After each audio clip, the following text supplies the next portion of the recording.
Here you can get a discount skull. We're here with the weed lady again. Do you know if there's gonna be a Last of Us? Okay guys, we're currently in Orlando, Florida. We're at Spooky Empire right now. It's like a horror pop culture convention. We're gonna show you some cosplay, some great horror and pop culture art.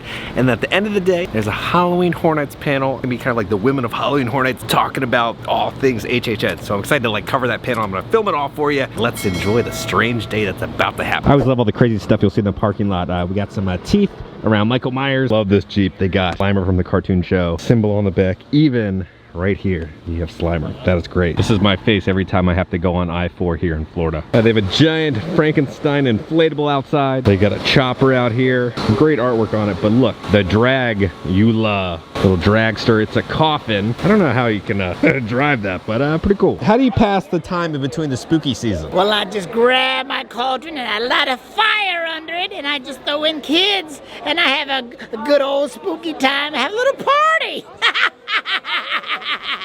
I also teach them how to, you know, worship Satan, you know, that kind of shit.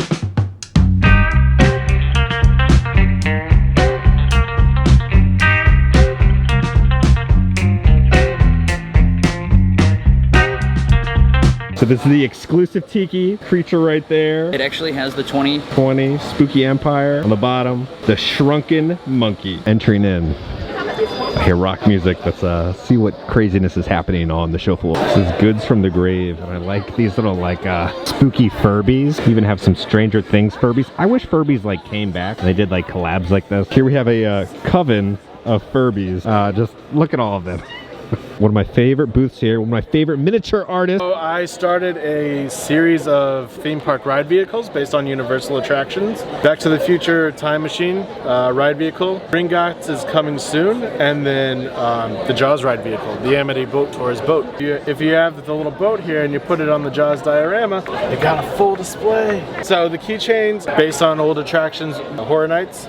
Keychains, you got the 2019 arcade keychains, Cary, Ohio, Beetlejuice's Graveyard Review, Meets, and then of course, Mel's Diet. Some horror lunch boxes here, and this is probably the most appetizing lunch box you can get, especially if you're having pea soup for lunch. They got some little critters here. This booth has all painted knives of horror icons. Beetlejuice, the Grinch, Alf. You got the whole squad right there. You got Jack, you got Chance, you got Eddie. They even have the cartoon Beetlejuice. They have real bats here. A zombie here handing out some candy.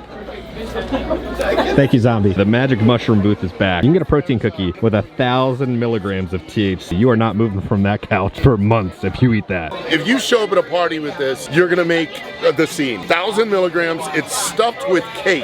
A cookie stuffed with cake. How many people do you think should split that? I would say 10, and they'll enjoy it. We're here with the weed lady again. She's got a different dress on. Yes, she does. The booth over there, they had a cookie with 1,000 milligrams in it. Is that enough? But that's enough. Thank you, man. What'd you get? It's a chocolate. Welcome to RedTube, not YouTube. Big things happened. Big expansion. Skipper Hoss has a full-size little booth now. Look at you. All the space in here. Oh my, you should be charging rent. It's bigger than a New York City apartment in here. At some point I'll probably get like an attractions attendant and have a ride vehicle that comes around. Well, so, all right, so what's your latest favorite artwork? This guy right here.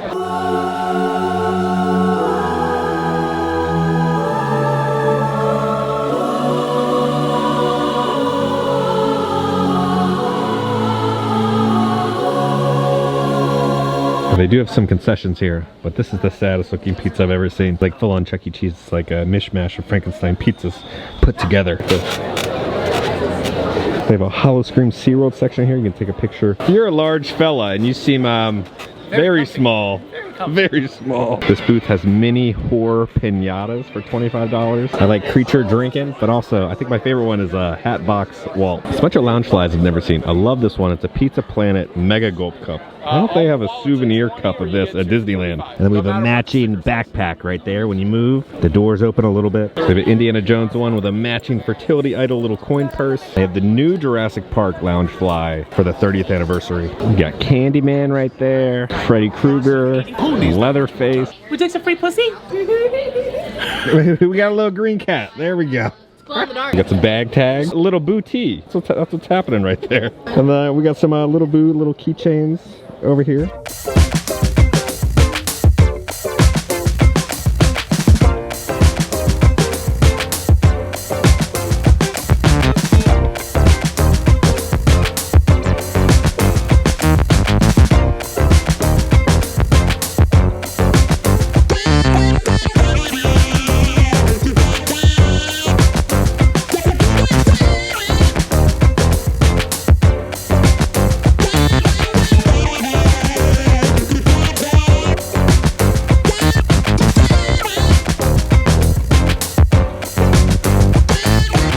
They got a jumbo Stay Puft Marshmallow Man.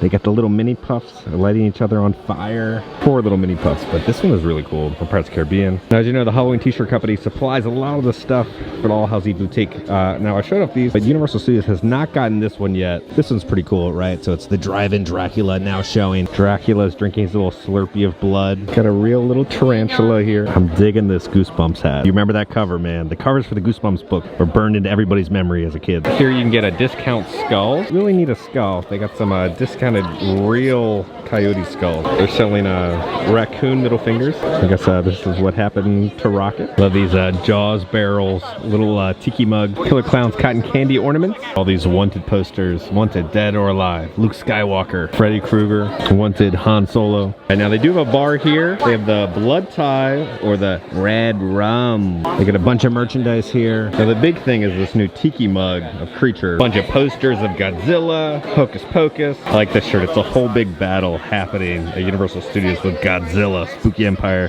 where monsters rule. Okay, you guys paid $250. Was it worth it? I got a quick high out of it. We got yelled at many times to keep our cell phones out of our hands where you get kicked out of the room. Yeah. $250 for that smile. You can't walk into the panel for her. You have to buy the $500 package to go to the panel. And it's one person per package. So if we both wanted to go, it's $1,000. You have the whole Ghostbusters crew, light switches that are shaped like coffins, and also outlet switches that are shaped like coffins. I like these are little night lights. If you're having trouble sleeping, you know, Michael Myers and Freddy Krueger will help you scare away the other baddies. They're selling a Reptar costume here. I like this little sculpture from The Exorcist. All right, now one of my favorite artists is Dan the Doodle. He makes some really great stuff. And I do have this piece, Little Boo right there. Alice in Wonderland, little Chewie cooking a porg, the seagull on Yoda's little coconut, Mickey and Minnie, that's Chance and Jack, the adorable little Sam.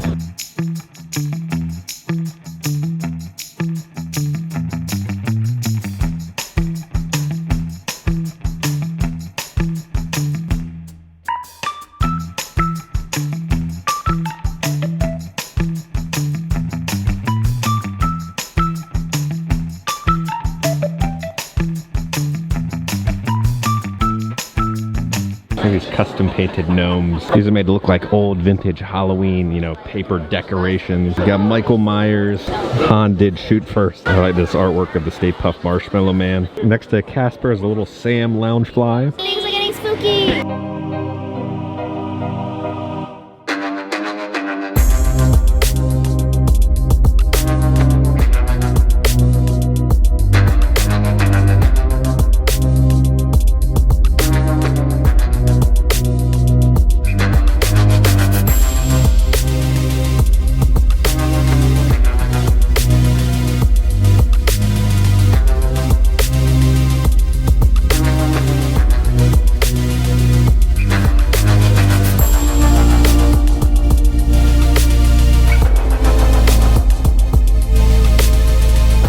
All the family limbs in there, the cheese grater, some eyeballs. Oh my god, we have another shaker plush. It's Godzilla this time. Shake action. H2O.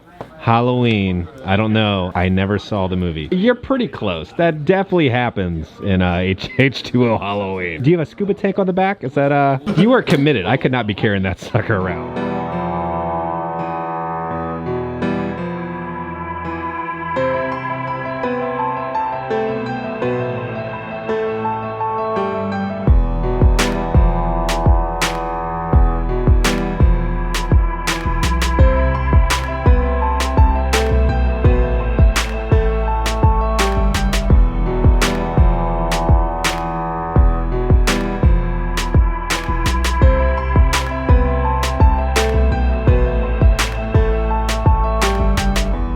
Such a deep cut shirt right there. The back of the shirt, our logo has H's. Let's see, let's see. House. Turn around. So we changed our logo to match the house. HHN 365. All right, we were about an hour and a half out from the HHN panel right now. We get in line.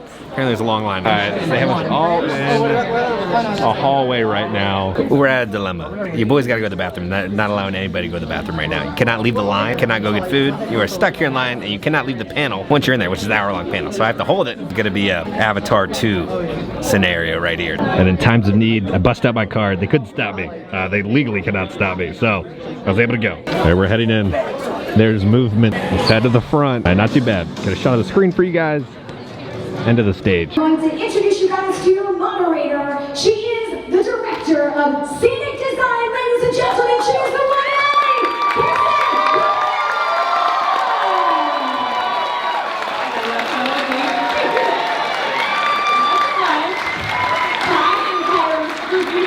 All right, my Halloween Hornets ladies, come on out.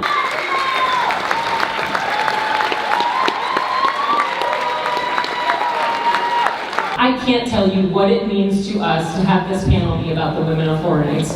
I think that it's such an incredible thing to have this many females in the horror genre doing what we do best, running the event that is worldwide, so well known, doing it at a level that really frankly nobody else can do. And I'm really proud that we get to sit up here and kind of talk to you a little bit about what it's like to be a woman in the horror genre, what it's like to work on Halloween Horror Nights, how we've all kind of come to where we are and what we're doing now. So we're really happy to save that, like, all that excitement for you and let you know what this life has been like for us. Hi everyone, yes, my name is Kelly Malik and I am a show director with the Art Design Creative Development team. I am surrounded by very, very talented individuals on the daily, and our responsibility is to sit in a very small room together and come up with some great creative concepts collectively, and then we go through the whole creation process with some very talented women up here. I'm a character costume designer for Halloween. Well, let's see, I started with Universal in 1996. I actually started in the animated department. Yes, thank you.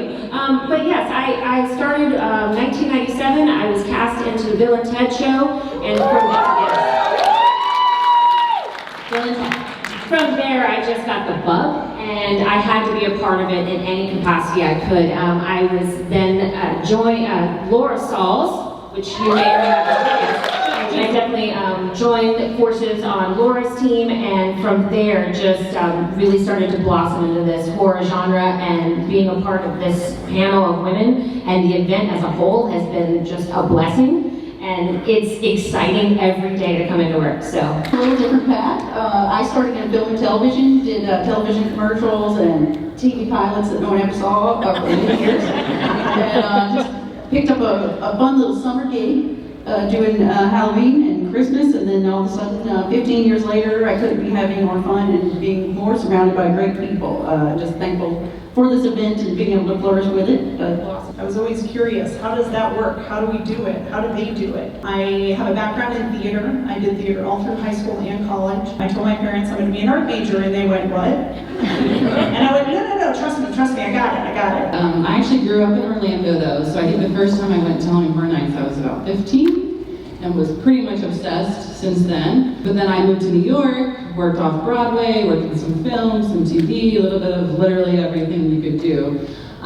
Decided to start a family, so I was like, I should probably go back to Orlando. And I was like, the only thing I'm going to do in Orlando is be a costume designer at Universal. So I was like, okay, let's do this. Started at Universal in 2018, but before that, I'm originally from the Chicagoland area. I worked in haunted houses. I started off as a performer. When I first started there, though, I wanted to do makeup initially. But then they kind of just, when you work in a local haunted house, you kind of do everything. So I was, helping with makeup, jumped in and performed, and then it escalated from there. And I moved down here because I had a couple of friends that worked at Universal, and they said, hey, we're hiring. And I was like, yeah. One thing led to another, and now I'm here, and I love it, and now I'm just designing awesome makeups for one of the coolest Halloween events ever. My background is actually sports medicine. Long story short, that skill set landed me various positions within various productions in high-risk positions that deal with like pyro and effects and things like that. So I started back in 2011 with Universal. About 15, 20 pounds ago, I could fit into really tight spaces. I could really help out with getting some of those effects in places because our designers pack as much as they can into these houses. So that was my skill set, cable management, and I could fit in these really tight spaces. And I knew how to make sure it was going to be safe. I'm originally from New York, and I had a huge passion for live music, so I found myself in the music business and studying that. I traveled here a lot because I loved boy bands from Orlando. And it still does. And it still do. But I found myself at Halloween Horror Nights in 2003, and I said, what is this? This I could love more than boy bands. And I have to be part of that. So I tried for a very long time, and I moved down here to Orlando and auditioned on audition, and I started as a character at Halloween Horror Nights. To the schoolhouse, that was my street. I was a character for quite a few years, and I had amazing people leading me, like Kirsten. And Kirsten kind of supported my career in the beginning there and kind of took me under her wing and taught me how I can learn more about leadership roles at Universal, and then I started to seek out coordinator, assistant stage manager, and then I found myself into my dream job, which is being the production manager of Halloween Horror Nights. A lot of the people on this panel inspired me to pursue this career, so I just took pieces away from the things that I admired about them and put that into play, into practice, but made it my own as well. And then I take the time to learn from the people around me so that they understand that I respect them and I can earn that respect back, and know that we're in this together, and it's really just a partnership. It's not really about man or woman, really. It's really about empowering who you are and being proud of the work that you do and what you bring to the table and celebrating that every day. Do you want to talk a little bit about kind of your perspective of that, and then also because you've come from kind of previous horror experience before Halloween Horror Nights, what this genre has kind of meant to you? The horror genre in general has pretty much been 90% of my life since coming like right out of high school. Being in this industry has been, like you were saying, it's very humbling, and the way I know that I'm in the right place or I'm headed in the right direction with this career is that basically if I feel uncomfortable and I'm nervous and I'm like, I don't know if I should be doing this, that's how I know I'm in the right spot and I should be doing this. Do you want to talk a little bit, since you've been with Halloween for a while, sort of about how the event has grown and how the genre has, improved for us? Just going from, we had just a couple weekends at one point, right? And now this year we are at 43 nights. 44 nights. There's something to that just screams how just empowering this event is and how much this event means to all of you, just as much as it means to all of us. That we're able to put it on for 44 nights is absolutely incredible. And when I leave my house and my kids are like, have a great day and you're gonna go build Halloween, and I'm driving to work thinking, I am doing with these ladies and with several others one of the coolest things, building one of the best Halloween just environments and worlds that we have in this entire universe is just super, super exciting, and it makes me smile every day. I can't say how much I enjoy just being around everyone that we work with, being around all of the different the techs and makeup and costuming and production and all of these teams that just work hand in hand to make this possible for 44 nights. It's incredible. It's grown so much, and it's because everybody enjoys it, and we love doing this for all of you. And these were big moments in my career at Universal. I started as a decor tech,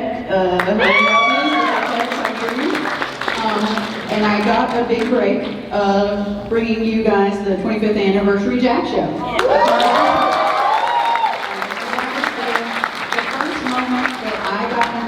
To create the vision and help paint the picture from my brain, and it was amazing. I got to travel, I got to go to Sarasota, I got to meet some cool carnies and circus people and learn what it means to them to bring this stuff and bring that authenticness. Was amazing, and it was kind of a cool show and everybody loved it, right?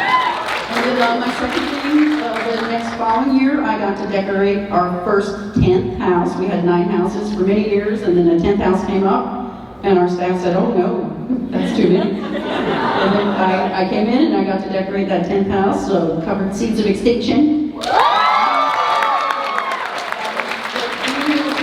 Help keep that picture and be a bigger part and bring this to you guys. I mean, part of the joy for me is looking in this crowd and knowing that you guys love this so much.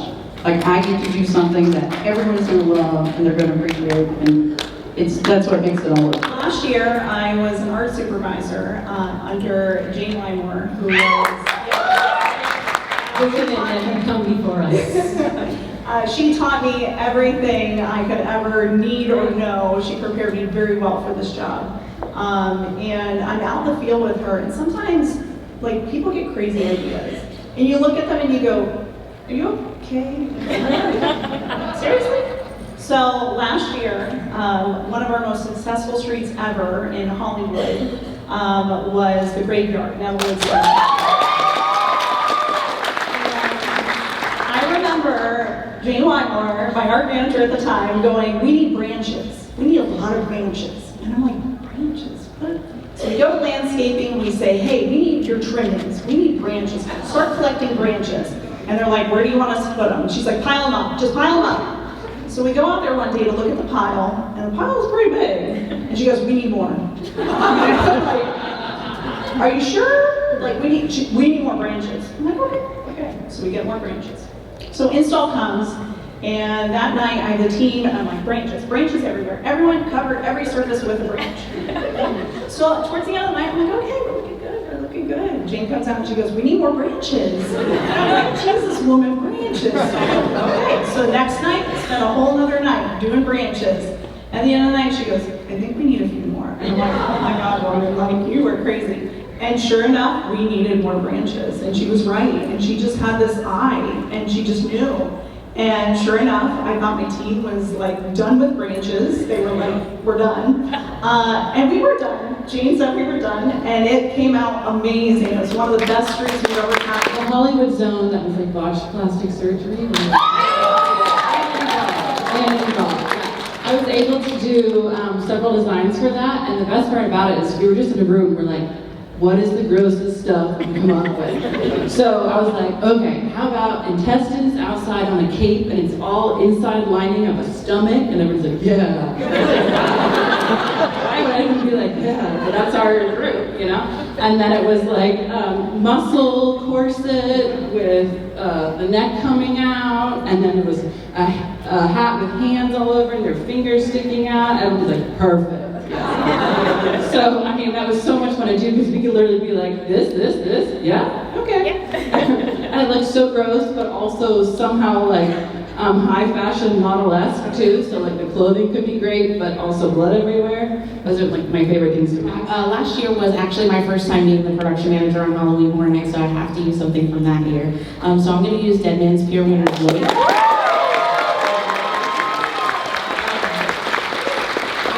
Is a true testament of what the incredibly talented people at Universal can accomplish.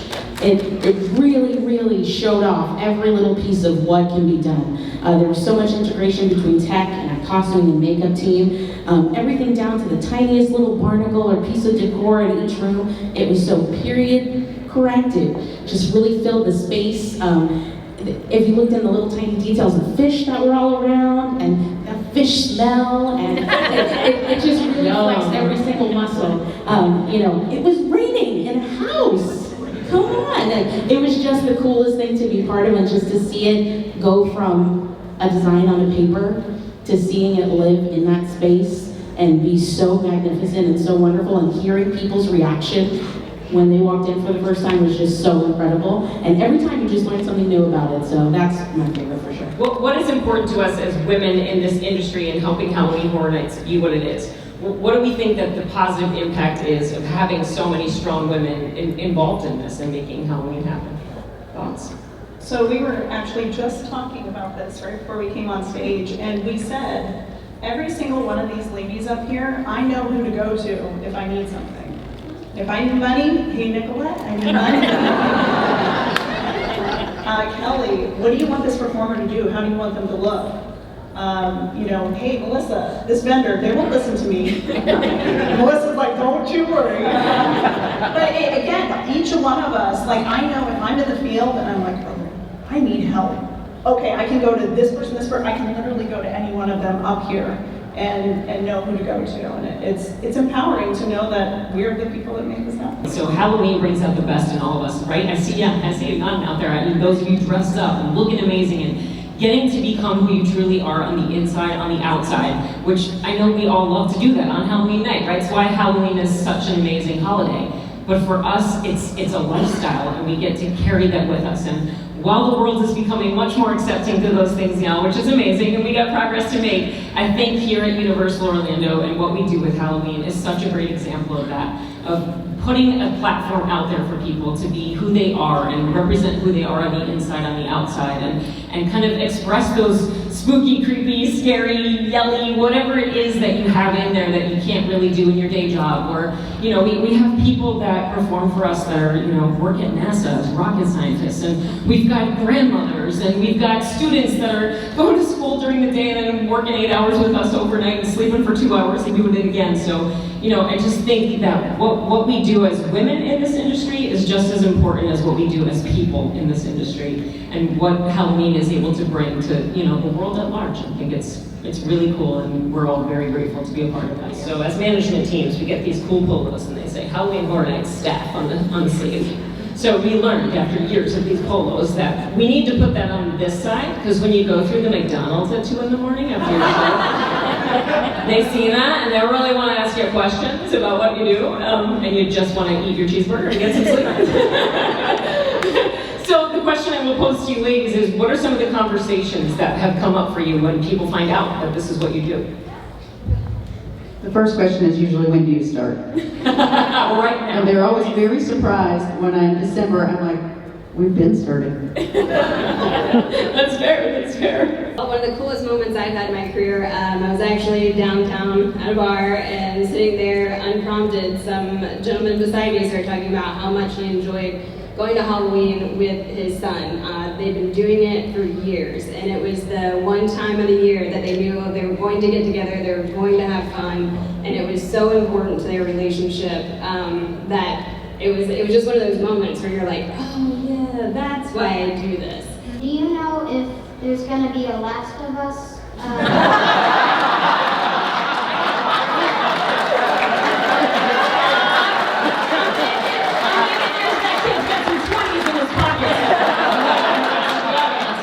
So what I will tell you, Evan, because you know you're of that age that you maybe need to learn these things. We got secrets that can't be told, right? So you're gonna have to just come a second time and find out, buddy.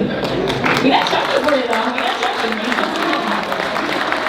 I was wondering, where do you get your inspiration for the houses? I particularly loved the movie 13 Ghosts, so I was ever wondering if you ever go back to those movies that, like in the 90s, if we'll ever see some of those more popular movies like 13 Ghosts. We're never closing doors on anything, right? We're always looking at the world, what's going on, what's popular, what people love, what we love, right? I know Mike told a story about really like pushing for Killer Clowns for like 7 years before he got that one just right. So we never close doors, we're always keeping our minds open to what we think you guys are really gonna love from us as guests. Kelly, do you want to talk about how we kind of start that inspirational process? Yes, well, absolutely. So, especially with the original content houses, we kind of just sit with each other and talk about what scares you. What do you not like? What's frightening? What's going to make people scream? What makes you uncomfortable, right? And then we go bounce those ideas around and we really think about the world at large and what's really fitting into that moment in time and what's going to make everyone happy when they come in. So, and scare you. So that's kind of where that inspiration starts from. So the best thing is, Kelly comes up with an idea. And she comes to the designer and says, hey, I have this idea. And the designer goes, ooh, what if we do this? And Kelly's like, yes. And then they come to me and I go, well, we're thinking this. And I'm like, well, maybe you could do that. And they're like, oh, yeah. And then I take it down to my crew and I say, hey guys, this is what we're looking for. And then the crew, they go, well, what about this? And I'm like, yeah. So it really is a team effort on all fronts. And it literally trickles down, and it's a compilation of ideas of, hey, we're trying to one-up each other, and like, what's the best way to do this? I love everything you guys do, and thank you for doing it. If you could explain, kind of goes through your brain when you see something that sparks that inspiration in you. How do you get that into a full production with such lore and special effects and all the different departments? How do you kind of bring an idea into reality? The table with like pictures, ideas, moods, colors, you know. I'm like, I have no story for this, but what do you think about this? And then so she brings the story together. I'm like, oh yes. But I get a lot of inspiration from nature, actually. Just because, I mean, every insect can turn into some weird creature that we do somehow and morph it into something. Or trees, or we love trees. So, I mean, anything from our surrounding, like even this carpet's pretty cool. Like that could be like turned into something. Like in the first few years, you know, we got obviously staple icons that were women. Thinking about that, they came from either, you know, public domain by now or an extension of a male character that already exists. But nowadays we have very strong, really cool, independent female characters like the Cyborg Queen in Seek and Destroy. We have really cool gender non-conforming characters like Maestro and Madam really come to mind from Vanity Ball, along with a lot of the high fashion models, of course, around there. As time goes on, how does like the queer influence affect how HHN is designed, the queer and feminine input that comes from the creatives that are there now? I mean, what I will say to you is that we have people that identify in every kind of way that work on this event, right? We're always going to be open to everyone's ideas. Everyone is in the position that they're in because they have something to contribute to this event. So yeah, I mean, we're all about being inclusive in any way that makes sense to us for whatever we're doing. So just like I would say about, you know, what IPs are you doing or any of that kind of stuff, we never close the door. We always have a door open for what is that idea. And really for us, we never want to do anything that feels like it's a token, right? We want to do things because we know they're great. They have meaning, they have story, they're going to resonate with you as an audience, and that they resonate with us as creatives and people who put this machine, as you would, on. So yeah, I mean, I think that's a great question. And I can't speak to specific plans, right, that we have going on, which of course we never do, right? We never tell our trade secrets, but I will say that that's something it's represented on our team, it's represented in our company, and we're always going to support and listen and do the things that we think are right and will resonate. What, in your opinion, would be your favorite house or scare zone that you worked on, or you walked around and said, this is HHN, this is peak HHN? Vamp 85. Yeah.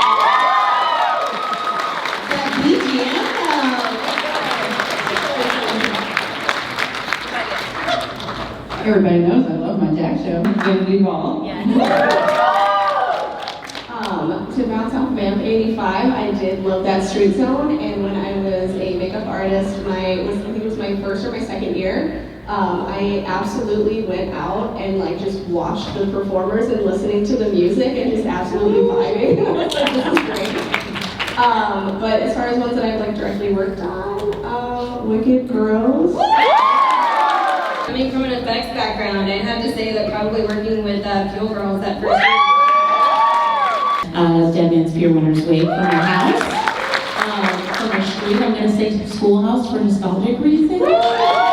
And also Psycho Scarabee when that was in New York. That was my first time working with Kelly, so that was also very nostalgic and fun for me. And then for show, I'm going to have to say last year's Nightmare Fuel. But again, it just took what was in the first year and pumped it up even more. I kind of want to wrap it up by saying to this team, to me, the most exciting thing about Halloween is when I used to be production manager was calling that gate open on the radio and being like, all right, we're ready to go. First night, open the gates. And you guys would all come like pounding in past us. I think I lost a shoe one year. It was insane. True story. So I would say to the panel, what is the one word emotion that is most present in your mind when you think about how you feel about our guests' reaction to what we do? Exhausted. But so excited because I know the minute you walk in the gate how excited all of you are and what you're about to see, and knowing that there was thousands of months, thousands of individuals that worked day and night to make this happen, and they love it just as much as you're about to. So very excited. Besides exhausted, which is really my answer. Appreciation. I mean, honestly, as an artist and a creative, to get to do something that so many people love and see is just the goal. It's like, you know, who needs to be in a museum when we can give you guys this? And you'll love it, and it'll live with you guys forever, so it's, you know. Very, very proud. My Cortex,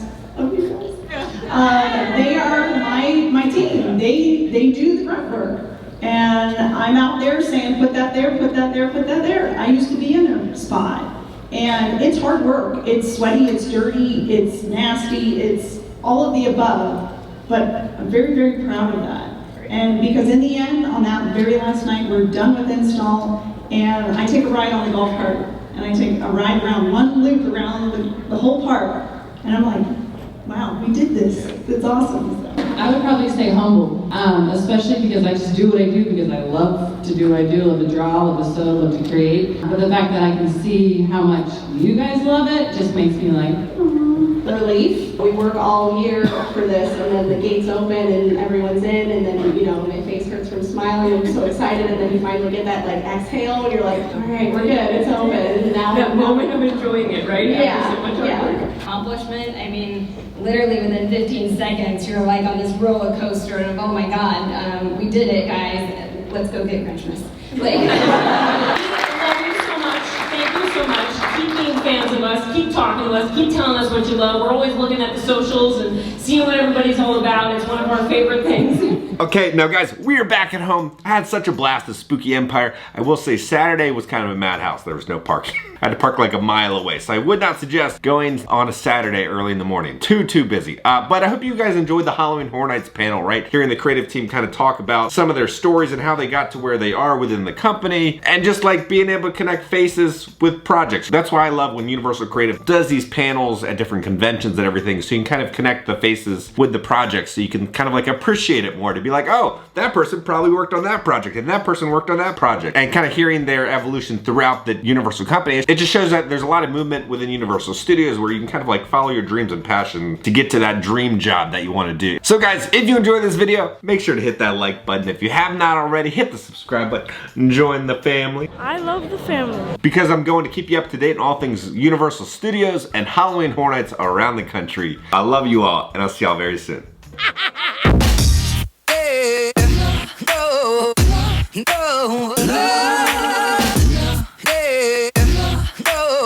Got some space shroom gummies.